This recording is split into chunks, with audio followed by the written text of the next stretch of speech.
Hello and welcome to the short Vort on Parshas Beshalach from Shlishi to Revii.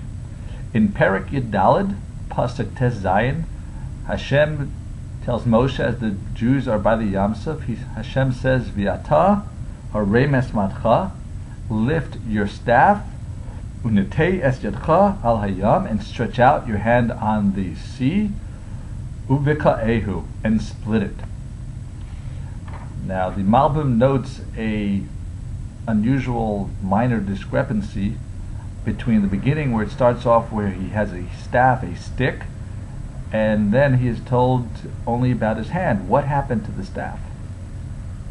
So Chazal explains that harem is, while usually it means to lift, it also can mean to cast away. That Hashem told Moshe, cast away the staff that you've been using.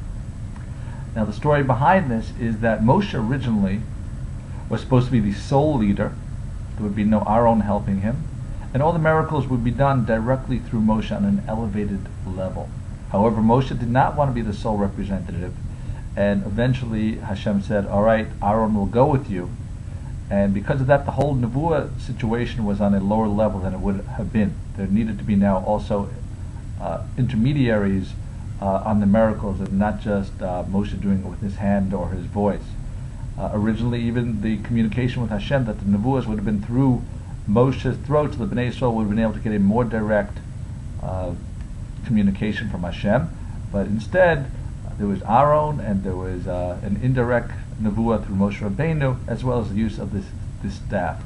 Now, because of this lower level of Nevuah, there was also an opportunity for the scoffers to say, oh, it wasn't such a big deal, it was this special staff that helped Moshe perform these miracles. However, when it came time for the great miracle of splitting the sea, which is kashaka kazivug, it's as hard as making matches. So that is a point where Hashem elevated the miracles, and he returned Moshe and said, get rid of your staff, just you with your hand, you'll raise your hand, stretch out your hand, and then you will split it. So once again we have this higher level, and that is what we learn from the fact that at the beginning of the pasuk, it mentions the staff, and then later on, the staff is gone. Thank you for listening, and have a wonderful week and a wonderful Shabbos.